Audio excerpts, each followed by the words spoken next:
Hey, happy Tuesday, guys. Mr. Wade here once again to walk you through the next part of our catechism curriculum.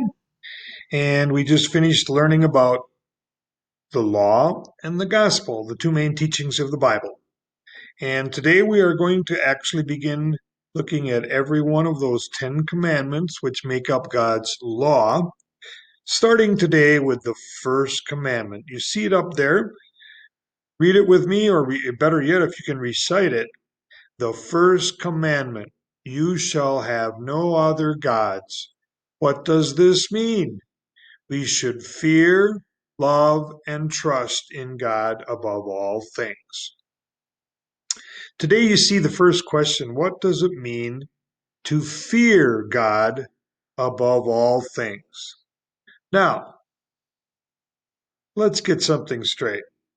Fear has several meanings. The one meaning that you and I, guy, that we know is, of course, to be afraid of. But that's not the one we're going to work with here today. To be afraid of things like people who are acrophobia, have acrophobia, you know what they're afraid of? Heights. What about arachnophobia? All you Spider-Man fans, means to be afraid of spiders.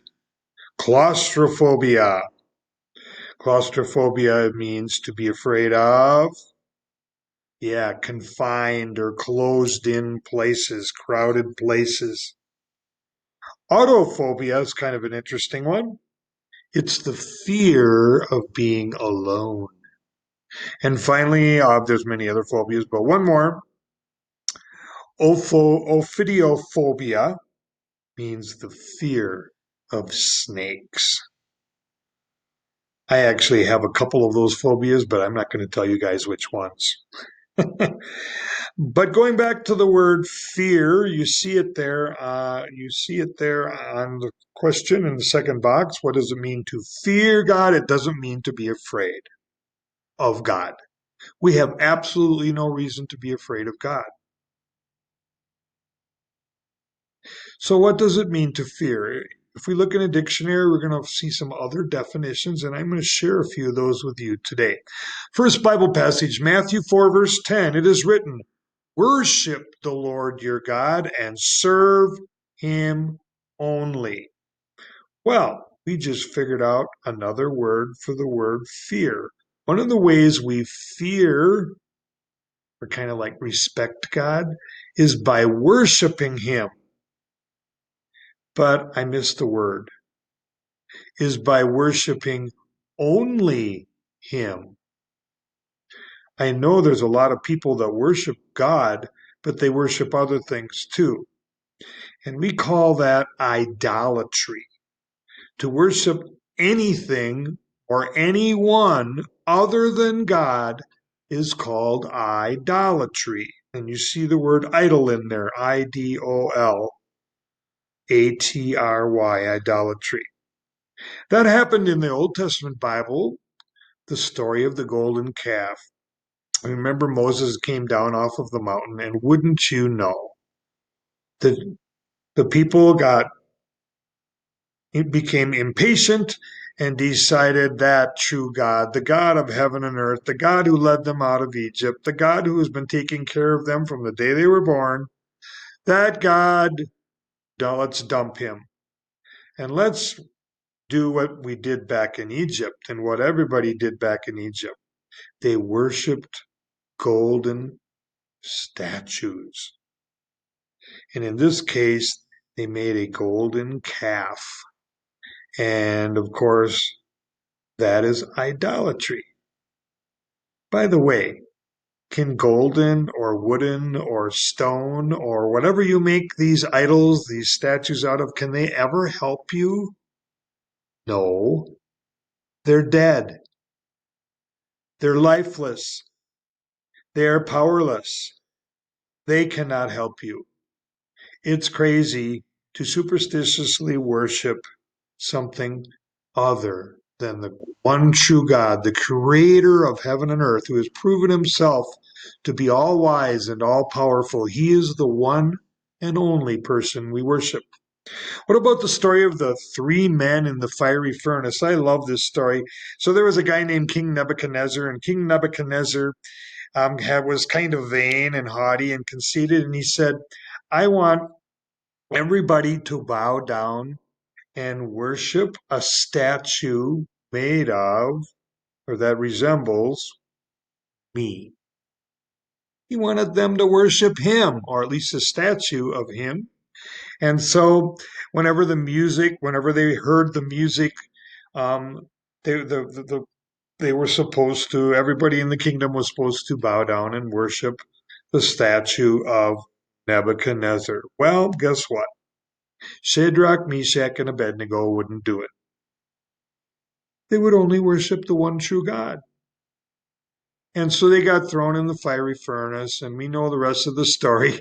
They never had one hair on their body singed by that fire. And God once again proved that He is the only one worthy of being worshiped and praised. And so that's what the first part of the first commandment is all about. It means to fear God means only worship Him, to worship Him alone. All right. Next slide. Remember the story of Daniel? Daniel was one of God's prophets in the Old Testament, and Daniel had an interesting set of events that happened to him. And hold on to your horses here for just a second.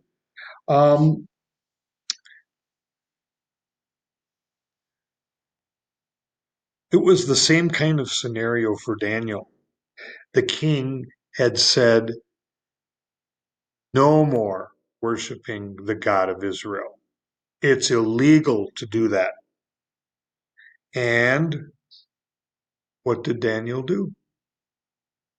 3 times a day, he got down on his hands and knees and he worshiped the God of Israel, just as he had learned as a little boy. And Daniel, of course, was arrested and thrown into the lion's den. And we know the rest of that story. Once again, not one tooth mark on Daniel's body from that lion. And it was like a little kitty cat to him, because God was not going to allow that lion to harm him. Once again, God proved He is the only one deserving of our worship and praise. And so the story of Daniel teaches us that who do we worship? We worship only the true God. And who do we obey? Do we obey the king, who said no worshiping the God of Israel? Or do we obey God, who invites us and says, yes, worship me? Worship, pray to me, come to church and worship me, obey me, not the king. And so, look at the next Bible passage. God says, my son, give me your heart and let your eyes keep to my ways. When we let our eyes follow God's will and ways, when we give God our heart by obeying Him and His commandments, that is another way of fearing God, respecting Him. Look at the next Bible passage, the last one today. Peter said, we must obey God rather than men. Exactly what Daniel did. And God richly rewarded Daniel for that. So, secondly, to fear God means to obey Him. Look on the bottom. To fear God means to worship Him alone. And then we look at the bottom of this next box. To fear God means to obey Him. Let's see how that applies to real life.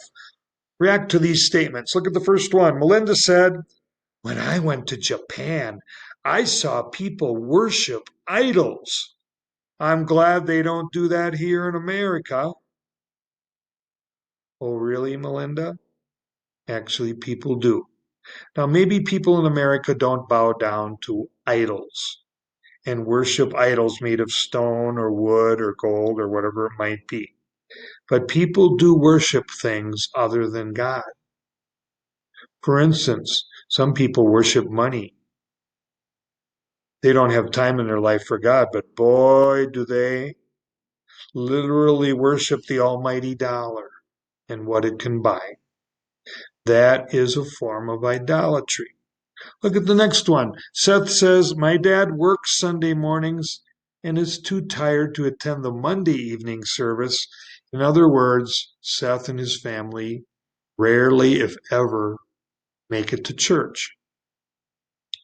That's not fearing God. Remember, we said one of the main ways that we could fear and respect God is by worshiping Him, taking time in the schedule. And let's face it, what's 24 hours in a day times 7 days? That's 168 hours in a week. And we're telling God we can't give Him 1 hour out of those 168 hours to worship Him in a church service. What does that say about our attitude toward God? I think we worship a lot of other things, like maybe a job. Now, jobs are important, but you can't place it above God. Money is important. It pays our bills, puts food on our table, but we can't place it above God. That is what the first commandment forbids. It's called idolatry. Last one, Thad said, my boss requires me to lie to the customers, telling them they need expensive car repairs. Apparently, somebody brings in their car because it's making some strange noises. And Thad's boss said, nail them, charge them a lot of money. Even if something really isn't wrong, all that wrong with the car, tell them that something is. And then we can make more money for our business. No, guys, that is disobeying God. Remember, to fear, love, and trust in God above all things means to obey Him. You don't obey your boss when he tells you to sin. You obey God, who says, be honest, be forthright, be fair, and then God will bless us. So these are some of the many aspects of the first commandment. And we began by learning, let's review. We fear God by worshiping Him. And secondly, we fear God by obeying Him. We don't fear God by being afraid of Him. He's a God of love, a God of mercy, a God of grace. We don't have to fear God at all. So we'll pick up here again in a couple of days. Please go to those 10 easy questions, easy peasy questions that you will find on the link just below this one. Have a great day.